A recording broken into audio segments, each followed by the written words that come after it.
செருப்பு போட மாட்டேன்னு ஒரு புது கதைய சொன்னேன். தம்பி, நான் இப்ப சொல்றேன்.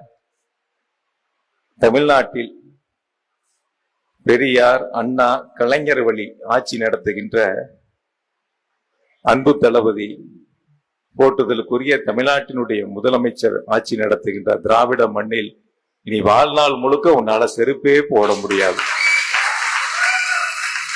வாழ்நாள் முழுக்க உன்னால செருப்பே போட முடியாது. சரிண்ணே, பாத்துருவனே.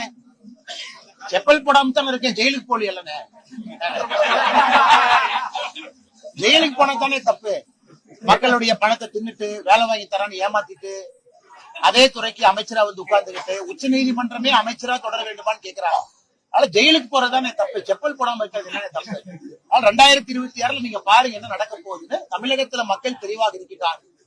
திராவிட முன்னேற்ற கழகத்துக்கு முடிவுரை எழுதிட்டாங்க. அதனாலதான் முதலமைச்சர் அவர்கள் எதுவுமே செய்யாம ரிவ்யூ மீட்டிங்லாம் வைக்கிறது இல்ல. மேடையை போட்டு பிரதமரை திட்டுறதுதான் மீட்டிங். மேடையை போட்டு பிஜேபியை திட்டுறதுதான் திமுகவுடைய வேலை. மக்களை போய் பார்க்கலாமே. மக்கள்கிட்ட இவ்வளவு பிரச்சனை இருக்கே, திமுக காரங்க ஏன் கீழே வர மாட்டாங்க? மேடையை போட்டு பாரதிய ஜனதா கட்சியை திட்டுவது மட்டுமே முழு நேர வேலையா திமுக வச்சிருக்காங்க. அதனாலதான் சட்டம் ஒழுங்கில் இருந்து எல்லாம் தமிழகத்துல சந்தி சிரிக்குதுங்க. சரிண்ணே, பாத்துருவனே. செப்பல் போடாம தான்